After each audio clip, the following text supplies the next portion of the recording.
अस्सलाम वालेकुम play group class. आज हम अपना उर्दू का कायदा पढ़ेंगे जो कि है पेज नंबर 5। ओपन करें और मेरे साथ साथ पढ़ें। आज हमने जो हर्फ पढ़ना है वो है ते।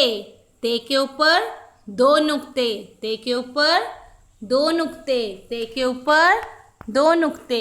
अभी हमने इससे पहले जो पढ़ा था वो था अलिफ, अलिफ मद आ, बे, बे के नीचे कितने नुक्ते होते हैं?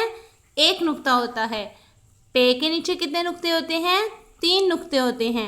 आज जो हम पढ़ रहे हैं ते, उसके नीचे नहीं बल्कि ऊपर 2 नुक्ते होते हैं।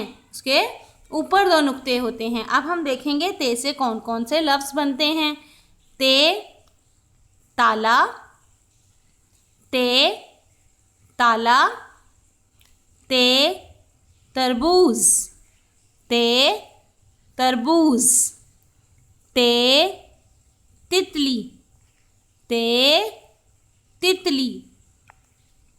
दोबारा देखें, ते ताला, ते तरबूज, ते तितली, ते ताला, ते तितली, ते तरबूज।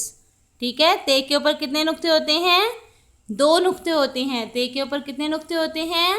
2 नुक्ते होते हैं। आपने इसको अच्छी तरह से याद रखना है। ठीक है। बे के और पे के नीचे नुक्ते होते हैं, लेकिन जो ते है उसके ऊपर 2 नुक्ते होते हैं। ते के ऊपर 2 नुक्ते होते हैं। Okay, bye.